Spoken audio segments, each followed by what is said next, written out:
Ефір телеканалу АТR триває. Я Альвіна Сибулаєва всіх вітаю. І найближчі години про все, що стосується окупованого Криму та Донбасу, а також материкової України, говоритиме наживо. Наші гості Володимир Цабаль, народний депутат фракції «Голос», і Михайло Цимбалюк, народний депутат фракції «Батьківщина». Вітаю вас.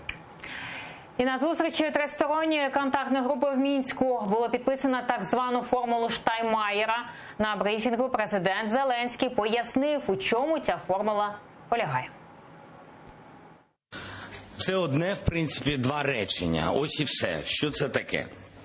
Тимчасовий закон про особливий порядок місцевого самоврядування в окремих районах Донецької та Луганської областей, відомий також у суспільстві як закон про особливий статус Донбасу, починає діяти на постійній основі. За умови, будь ласка, зараз дуже важливо, за умови, коли там відбудуться вибори, місцеві вибори, проведені згідно Конституції України та законодавства України, а також після публікації звіту ОБСЄ, що вибори відбулись за стандартами ОБСЄ та міжнародними стандартами демократичних виборів.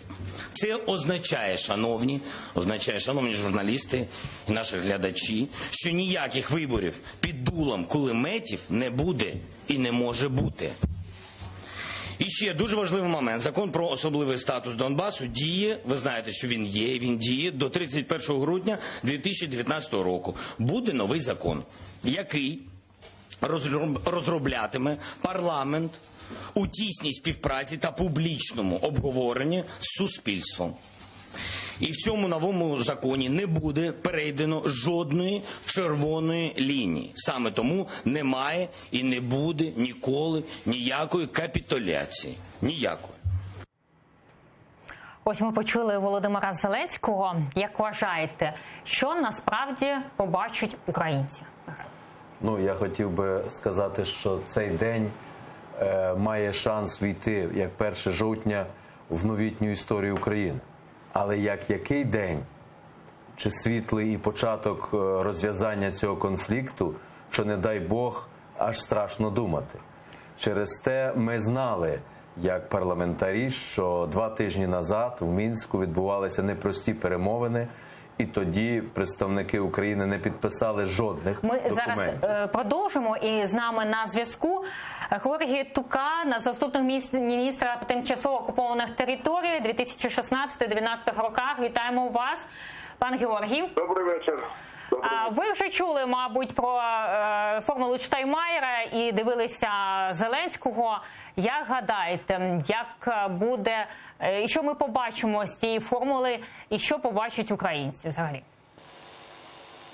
Українці побачать те, що вони дозволять побачити. Якщо українці перетворились на безголосу і бездіяльну біомасу, то вони в кращому випадку побачать Придністровську Молдовську Республіку в Донбаському варіанті. Георгій, як гадаєте, чому саме питання щодо Криму взагалі не лунало, на ваш погляд? Чи це буде, знаєте, Крим залишається позаду? З моєї точки зору, у новообраного президента і всієї його команди, вибачте, такий вислів, свербить в штанях, і потрібно щось негайно продемонструвати свою ефективність суспільству, показавши будь-який результат за будь-яку ціну. Ці люди не здатні думати на майбутнє, і от той факт, що підписав сьогодні Леонід Кучма так звану цю кляту формулу Штайнмаєра, з моєї точки зору свідчить саме про те. Не думають на 2-3 кроки вперед. Навіть Роман Безсмертний волав: не робіть цього. Але наплювати, хочеться продемонструвати власну ефективність. Куди вони лізуть, куди вони пхають нашу країну, вони цього або не розуміють, або роблять це свідомо. Дякуємо вас. Георгій Тука, заступник міністра тимчасово окупованих територій 2016-2019 роках, був з нами на зв'язку. Михайло, щодо формули так званої Штайнмаєра. Так, я хотів би нагадати і пану Туці і іншим, що все-таки цей закон, на який зараз ссилається і в Мінську, і про це говорив президент Зеленський, все-таки був прийнятий попередньою Верховною Радою. Тобто цей закон виписувався попередньою владою, треба було тоді бути дуже обережний. Але я погоджуюсь з вами. Але що ми зараз побачимо?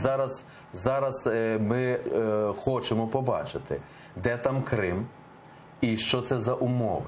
Ми хочемо побачити, чи справді буде так, як сказав президент. І ми будемо стояти як парламентарі, як фракція «Батьківщина». Наша позиція тут послідовна і одностайна. Перше, тільки вибори при тій умові, що підуть звідти російські війська. І коли нам міжнародні партнери забезпечать все-таки кордон, дійсний кордон українсько-російський. Наступне, ми маємо чітко знати, за яким законом будуть там вибори. Чи туди в органи місцевої влади не зайдуть ті, хто сьогодні є бойовики. Ми хочемо побачити, що там буде. Чи це буде амністія, і кого амністія. Ми чітко знаємо, що ті, хто скоювали злочини, там не може бути ніяких їм прощення. Є закони України. Крім того, ми хочемо чітко розуміти кроки наступні, які хоче робити побачимо влада. найближчим часом обов'язково. Володимира, як ви гадаєте, що дасть ця формула Штайнмайєра Україні? По-перше, президент сказав цікаву річ, що не будуть перейдені ніякі червоні лінії. Для нас, для мене, для партії «Голос» сам факт того, що українська влада йде на поступки країні-агресору, це вже перехід червоних ліній. В даному випадку ніхто не знає, що конкретно підписав президент з країною. Президент нічого не підписав, про що домовився. Кучма підписав, так, про що домовився з країною-агресором. А ми знаємо, що Росія, вона дуже, скажімо так, погоджується на багато завжди речей і робить 0 кроків, очікуючи ці кроки від нас. Через то є, для мене це той факт, що це відбулося, це вже такий перехід деяких червоних ліній. І тут зараз долучається до нас Роман Безсмертний, екс-представник України тристоронньої групи. Вітаємо вас, пане Романе. Доброго вечора. Пане Романе, підписали Штайнмайєра, цю формулу Штайнмайєра сьогодні Кучма, і вже був заява президента. Що ми отримуємо, що побачать українці, і яке місце в цьому буде саме Криму? Перше, на чому я хотів би акцентувати увагу, схвалення трьохсторонньою контактною групою документу, якого ми поки що не бачили, бо я чую різні інтерпретації щодо того тексту, який я сьогодні зранку бачив, до нього нібито якісь додатки, доповнені. Тому перше, трьохстороння контактна група схвалила щось, його треба ще побачити. Друге, рішення щодо цього тексту має прийнятися на зустрічі лідерів нормандського формату. Тобто це 3 президента і канцлер Німеччини. Це друга складова. Третє, про що треба говорити. Якщо це текст, на якому наполягала російська сторона, він у собі несе дуже багато загроз. Поясню, які. Так, перше. Він вирваний, це текст вирваний із змісту, який в собі ніс безпекові, гуманітарні, соціальні, політичні, правові і цілий ряд речей, які починалися з безпекового складовою, закінчувалися політичною стабілізацією аж в кінці виборів. В даному випадку ми отримали тільки слово «вибори» і вимоги до української сторони прийняти один закон, прийняти другий закон, третій і так далі. Друга яка небезпека. Пане Романе, скажіть, будь ласка, я вас приб'ю, це зрада чи перемога для України? Ну, поки що сказати, що це щось визначено, абсолютно неможливо, бо невідомо, що буде прийнято на зустріч лідерів нормандського формату. Але можу абсолютно відверто сказати, що ми йдемо дорогою до війни, не до миру, а до війни. Це ж перенесення війни з Росією на внутрішнє протистояння. Я після того, коли засоби масової інформації почали транслювати цю річ, найбільше слово, яке я зараз отримую в повідомленнях на свою адресу, це слово «розкол». Дякуємо вам. Та Роман Безсмертний, екс-представник України в політичній підгрупі Тристоронньої контактної групи. Володимир, продовжуйте тему щодо Штайнмайєра, що ми отримуємо. Так, і продовжуючи. Тобто для мене з великою ймовірністю це точно не перемога. Тут є два сценарії. Перший сценарій, що це дійсно робиться, що це якісь негативні поступки, підписав президент якусь формулу, неясно, що там всередині, бо і трактування... Ніхто не знає, ніхто не бачить. Ніхто не знає, ніхто не бачить, що це за поступки. І, відповідно, перший сценарій негативний – це дійсно поступки. Другий сценарій – це продовження оцього турборежиму, які там були деякі позитивні речі, але дуже багато було негативних речей, що просто треба на швидкості показати президенту якісь результати без розуміння, до чого це приведе. Просто, щоб показати результати. Але, насправді, це може бути просто політична гра. Я ж, наприклад, я сам там член бюджетного комітету. Я аналізую дії президента по цифрам. Що в цифрах ми бачимо? А в цифрах ми бачимо, що ніяких, умовно, там по Міноборони ніяких змін немає. Тобто робляться на РНБО, якісь гроші виділили, незрозуміло, як буде реформуватися армія. Повертаючись до формули Штайнмайєра в ефірі телеканалу АТR, публіцист Галина Карман прокоментувала підписання формули та поділилися думкою, чого очікувати далі. Не очень понятно, как все это будет развиваться. Я думаю, очень многое зависит действительно от позиции Зеленского. Посмотрим, какие будут предложения конкретные у Макрона и у Меркель. И, конечно, пока я думаю, что Путин вряд ли настроен на то, чтобы решить ситуацию с Донбассом в том ключе, в котором ее понимает Украина, потому что тогда окажется, что все эти 5 лет войны и все-таки тоже жертвы с российской стороны и большие финансовые вливания, все это оказывается как бы ненужным и напрасным. Михайло, погоджуєтеся з Галиною? В дечому я можу погодитися, але в дечому ні. Все-таки пан Роман Безсмертний вірно сказав, що нам слід очікувати серйозної розмови в рамках нормандської четвірки. І, можливо, ці кроки робляться для того, щоб все-таки розблокувати цю роботу, бо ми знаємо, що останнім часом ефективність цього нормандського процесу зводилася до заяв.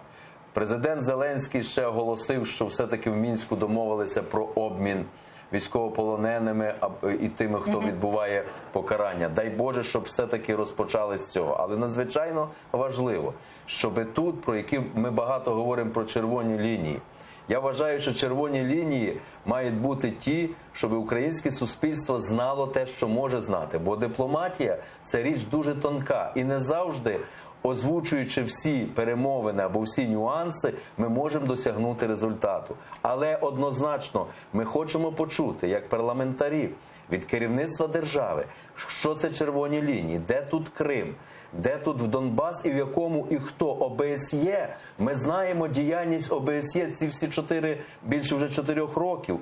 І є певна недовіра до саме ОБСЄ, бо велика частина представників все-таки є або росіянами, або представниками тих держав, які спілкуються активно з Росією. І долучаємо Володимир Фесенко, політолог, з нами на відеозв'язку. Вітаємо вас, пане Володимире. Да, доброго вечора. Пане Володимире, скажіть, будь ласка, підписання формули Штайнмайєра – це перемога чи все-таки зрада? Ні то, ні інше. Ні перемога і не зрада. Насправді все залежатиме від того, як далі буде вирішуватись питання про припинення бойових дій на Донбасі. Оце перше. Якщо не буде припинення воєнних дій на Донбасі, ні про які вибори і, відповідно, ні про яку формулу Штайнмайєра не може бути і мова. Далі, щодо зради. Я нагадаю, закон про особливості місцевого самоврядування в окремих районах Донецької і Луганської областей був ухвалений Верховною Радою в вересні 2014 року за часи президентства Порошенка. Це той самий особливий статус. Тобто формула Штайнмайєра – це лише наслідок. це лише технічна процедурна ситуація, не більше того. Ми погодились на це в вересні 2014 року, а потім в лютого 2015 року, коли було підписано другі Мінські угоди, а Порошенко підписав заяву чотирьох керівників Пане держав. Володимире, скажіть, будь ласка, формула Штайнмайєра, її підписав сьогодні Кучма. Що ми побачимо найближчим часом? І щодо Криму, він знову буде за дужками? На те, що Крим за дужками, Україна погодилась, починаючи з 2014 року. За однієї простої причини. Це не означає відмову від Крима, це не означає погодження на російський статус Крима, суперечки в судах і невизнання російського статусу Крима – це принципова позиція України. Але в переговорах в Мінську і в нормандському форматі тема Крима не обговорюється. І це ситуація, яка є з 2014 року. В цьому сенсі нічого не міняється, тому що Росія не обговорює тему Крима. По формулі Штайнмайєра. Ця формула лише пов'язує дати виборів, визнання виборів місії ОБСЄ з наданням особливого статусу. Ось і все.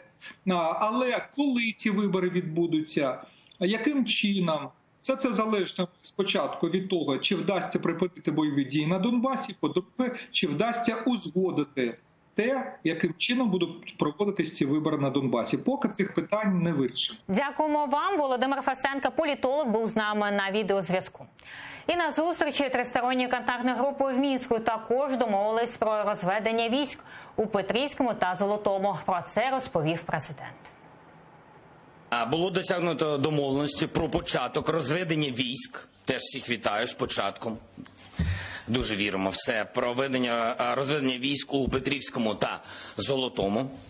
Хочу заспокоїти, до речі, місцеве населення. Я особисто гарантую, що ви будете захищені і відвід військових ніяк не вплине на вашу безпеку. Володимире, як вважаєте, чи будуть захищені люди, які живуть при фронтових територіях? Це таке складне питання, насправді. Я ще хотів просто один коментар повернутися до того, що сказав пан Володимир Фесенко. Дійсно, в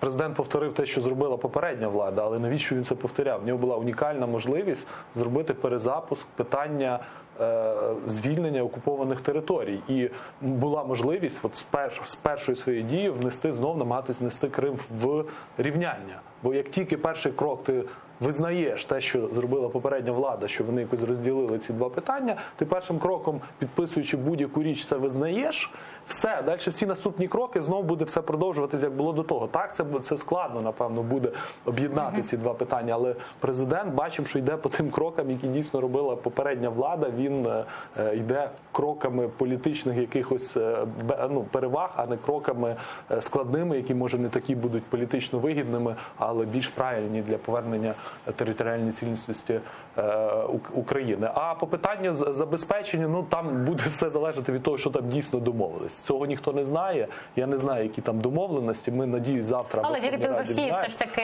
не можна. Практика показує, що протягом 5 років. Через той другий сценарій, який я розказував, що, можливо, президент це підписав не вірячи, а просто для політичних рейтингів. Цей сценарій, насправді, він поганий, але він більш оптимістичний, ніж перший сценарій, де ми повірили Росії і йдемо на якийсь пост.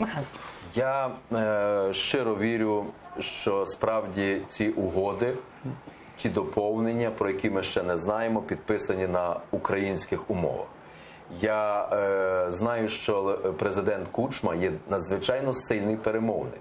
І те, що попередня влада не наробила багато дурниць у рамках Мінського процесу, це таки заслуга Кучми. Ми пам'ятаємо, коли він склав свої повноваження, коли відчув, що його хотіли використати. Я знаю, що він президент, який стоїть за цілісність нашої держави в тих кордонах, які ми мали до 2014 року. І ми з нетерпінням очікуємо, що нам привідкриють завісу, хоча б на рівні керівників фракцій.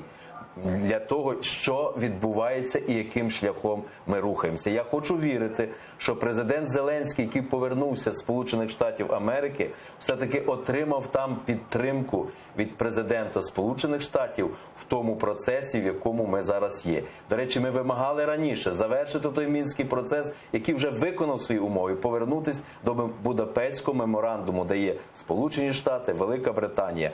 Ми очікуємо все-таки пояснення.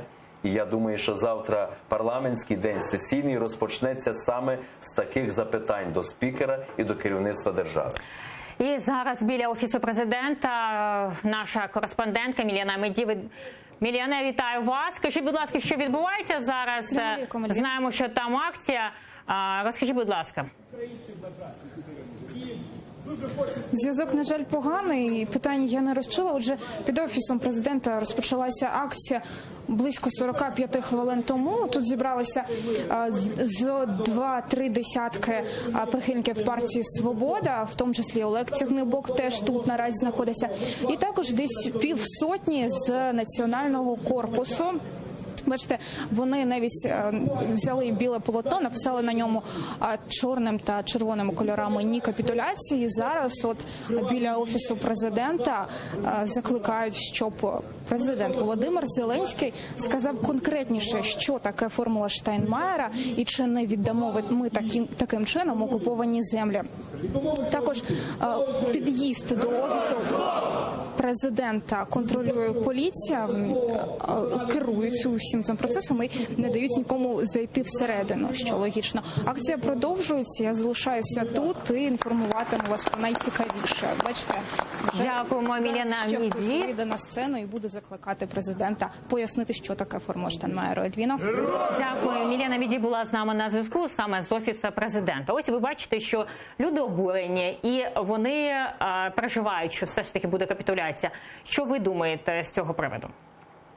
Михайло, розпочнемо. Я хотів би насамперед закликати всіх до спокою, хоча у кожного громадянина, свідомого українця, сьогодні неспокій на душі. Але дуже важливо, щоб цією ситуацією не скористалися провокатори, які би не почали процес зсередини. А завдання влади – чітко пояснити людям.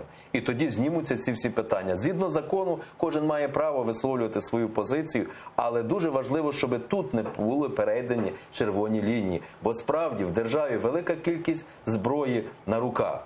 І в тому насамперед незаконної, щоб справді зараз та ж Росія не розпочала процес зсередини шляхом деструкції тих чи інших заходах, які можуть перерости в масу.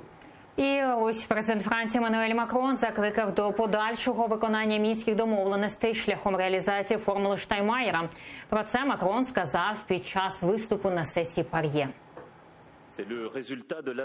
Влітку ми домовились про обмін полоненими. Далі ми маємо рухатись на базі формули Штайнмаєра. Мова йде про виконання мінських домовленостей, про лінію розмежування, про Крим, про Донбас. А на брифінгу президент Зеленський анонсував, скоро дізнаємось дату зустрічі Нормандської четвірки. Сьогодні було усунуто останні перепони на шляху до проведення саміту Нормандської четвірки. Я думаю, що найближчим часом ми будемо знати вже дати. Володимир, що нам очікувати від зустрічі нормандського формату президентів країн? В першу чергу, я думаю, надію, що якоїсь там сильної конкретики ще немає, бо домовлятись про конкретику, те, що сьогодні домовились, без якоїсь дискусії з парламентом, з українцями, це в першу чергу неправильно. І я надіюсь, що якраз на цій зустрічі якраз буде вже обговорюватись якась конкретика. І знову ж таки надію, що ця формула Штайнмаєра, яка сьогодні Кучма підписав, там реально дуже багато трактувань, що там немає нічого настільки критичного, і реальні деталі будуть обговорені якраз на зустрічі Нормандської четвірки. Там в першу чергу я думаю, що там буде питання виборів. всіх кроків, зрозуміло, і виборів. І вертаючись до вашого попереднього питання, чи не буде це там якоїсь капітуляції, так. Знаєте, я от коли починаю уявляти, що таке капітуляція, от найгірший сценарій для мене. От я уявляю найгірший короткостроковий. От сценарій, де от ми сидимо з паном Михайлом Михайловичем в сесійній залі от рядом. І між нами є один ряд, оскільки зараз не всі мажоритарники представлені, який пустий між двома фракціями. І уявіть собі, що будуть проведені вибори скоро і будуть легалізовані ті ватажки бойовиків, пройдуть по мажоритарним округам, от між нами і Михайлом Михайловичем, вони між нами будуть на цих сидіннях сидіти. От це для мене, і це може статися умовно вже весною. От це може бути навіть такою маленькою, але капітуляцією. І треба все робити, щоб таких речей не було. Щоб спочатку були повністю звільнені території, виведені війська, одержаний контроль над кордоном, і тільки після того вибори по закону України про вибори по тому самому закону, де люди, які умовно були злочинцями, навіть не будуть мати права приймати участь. Пане Михайле, як ви гадаєте, щодо нормандської зустрічі, щодо президентів країн, до чого вони можуть домовитися і яка буде доля України? Знаєте, це дуже висока ймовірність, що справді Європа,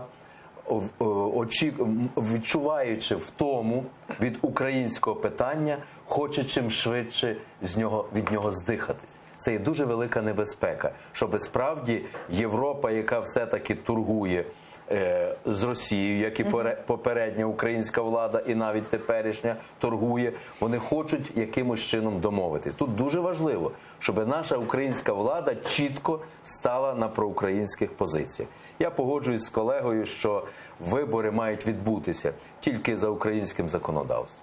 Ми маємо чітко розібратися з тими людьми, які ходять під кримінальним кодексом, які творили безчинства, щоб дивитись в очі вдовам, тим людям, які втратили своїх людей, віддали життя. Однозначно. Кордон тільки російсько-український. І там, крім міжнародних там організацій ОБСЄ, має бути українська влада, українські прикордонники.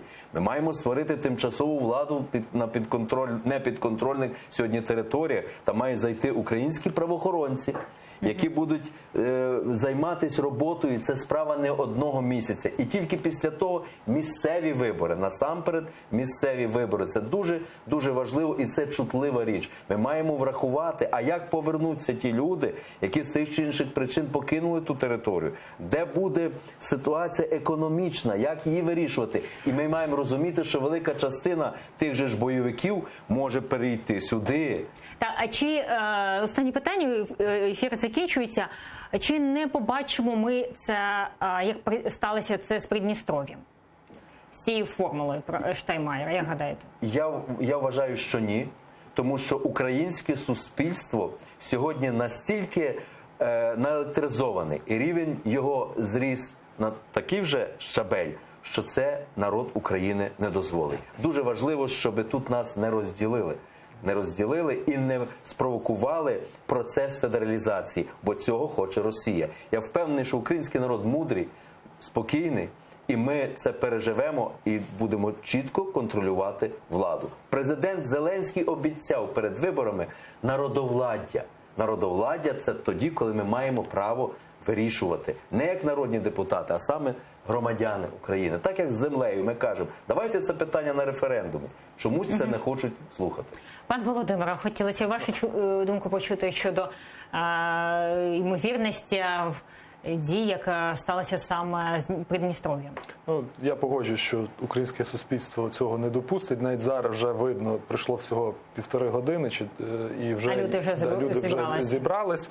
Я надіюсь і трошки насправді впевнений, що президент і його команда дослухаються до тих всіх зауважень. Ми в парламенті і на інших площадках будемо обговорювати це питання, і вже коли наша команда, команда українська буде обговорювати в нормандському форматі це питання і будуть вже обговорюватись конкретні домовленості, там ці всі умовно зауваження будуть почуті. І хай вони називають це як завгодно, формулою Штайнмаєра, Зеленського, чи як головне, що там всередині, а не як воно називається. Побачимо найближчим часом. Володимир Цабаль, народний депутат фракції «Голос», і Михайло Цимбалюк, народний депутат фракції «Батьківщина», були з нами. А далі ефір телеканалу АТR продовжує Прайм Даниленка. В гостях у неї Роман Труба, директор Державного бюро розслідувань. Залишайтесь з нами.